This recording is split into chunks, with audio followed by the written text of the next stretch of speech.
नमस्कार मित्रांनो, 2-3 वर्षापूर्वी केरळ स्टोरी हा चित्रपट प्रदर्शित झाला होता आणि तो अतिशय गाजला होता. सबंध भारतीय जनमानस त्या चित्रपटाने हेलावून गेलं होतं.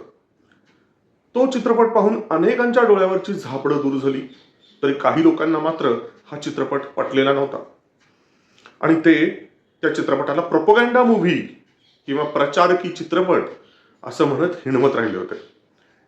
त्याच केरळ स्टोरीचा पुढचा भाग म्हणजे केरळ स्टोरी 2 हा आता प्रदर्शित झालेला आहे आणि जराही वेळ न दवडता आपण हा चित्रपट केरळ स्टोरी 2 नेमका कसा आहे ते जरा समजून घेऊया. पुढे जाण्यापूर्वी एक छोटीशी नम्र विनंती, ह्या व्हिडिओला लाईक करा, शेअर करा. चित्रचर्चा आणि त्रिशूल RDSला अजून जर तुम्ही सबस्क्राईब केलेलं नसेल तर प्लीज प्लीज प्लीज सबस्क्राईब करा. धन्यवाद. मित्रांनो, केरळ स्टोरी 2 च्या आधी म्हणजे केरळ स्टोरीचा जो पहिला भाग होता तो जेव्हा प्रदर्शित झाला तेव्हा जे मी म्हणालो होतो तेच आता दुसऱ्या भागाच्या बद्दल मी पुन्हा एकदा म्हणेन की इतक्या महत्वाच्या आणि अतिशय अवघड विषयावर चित्रपट बनवण्याचा प्रयत्न करणं, नुसता प्रयत्न सुद्धा करणं ही काही सोपी गोष्ट नाहीये आणि तरीही असा प्रयत्न करण्याचं धाडस लेखक, दिग्दर्शक आणि निर्मात्यांनी दाखवलेलं आहे. याबद्दल त्यांचं भरपूर कौतुक करायला लागणार आहे. या चित्रपटाचं लेखन स्वतः विपुल अमृतलाल शहा यांनी केलेलं आहे. तथ्यावर आणि सत्यावर आधारित कथालेखन झालेलं आहे. त्यांनीच निर्मिती सुद्धा बाजू पेललेली आहे, पण लेखनाची बाजू सुद्धा त्यांनी पक्की ठेवलेली असल्यामुळे या चित्रपटात कुठेच कंटाळा येत नाही, तसंच मूळ मुद्द्याला सोडून चित्रपट भलतीकडे भरकटत नाही. ही या चित्रपटाची जमेची बाजू आहे. दिग्दर्शक कामाख्य नारायण सिंग यांनी अतिशय अचूकपणे या चित्रपटाचं दिग्दर्शन केलेलं आहे. ऐश्वर्या ओझा, उल्का गुप्ता आणि अदिती भाटिया या तिघींनीही बळी पडलेल्या 3 मुलींची भूमिका अगदी जीव ओतून पडद्यावर साकारलेली आहे.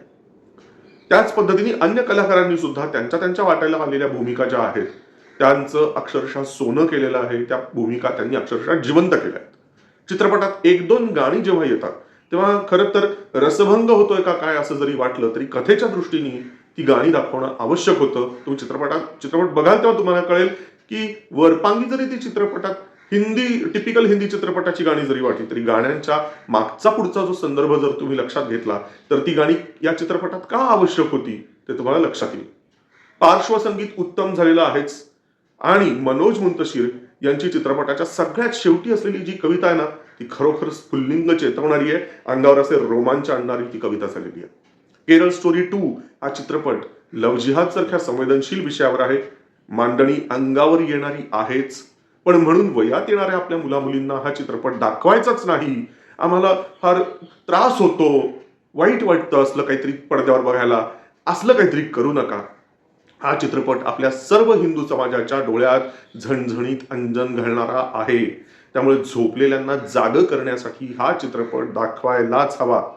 झोपेचं सोंग घेतलेल्यांच्यासाठी मात्र हा चित्रपट बिलकुल नाही.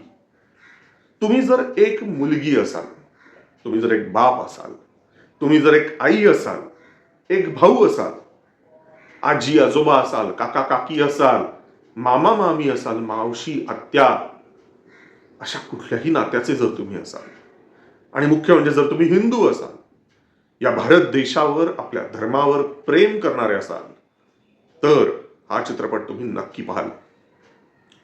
एवढंच नाहीये, तुम्ही केवळ हिंदूच नाही तर हिंदू मित्र जर असलात. हिंदू मित्र म्हणजे काय? आपले व्हिडिओ जे नेहमी बघतात ना त्यांना नेहमी हे माहिती असेल की हिंदू मित्र म्हणजे जैन, बौद्ध, शीख, पारशी इत्यादी असे जे हिंदू मित्र आहेत, असे जर तुम्ही असलात तरी सुद्धा हा चित्रपट तुम्ही नक्की पाहाल. कारण ह्या चित्रपटात बळी पडलेल्या मुली जरी हिंदू दाखवल्या असल्या तरी आपल्या जैन, बौद्ध, शीख, पारशी अशा हिंदू मित्र समाजाला सुद्धा छळाबळाच्या, धर्मांतरणाचा आणि लव्ह जिहादचा सामना करावा लागलेला आहे आणि करावा लागत आहे. विषय आपल्या घरापर्यंत येऊन जोपर्यंत भिडत नाही तोपर्यंत कुंभकर्णी झोप काढत बसू नका. हा चित्रपट बघा, जागे व्हा, संघटित व्हा आणि आपल्या लेकीबाळींचं संरक्षण करा. हर हर महादेव. जय श्रीराम.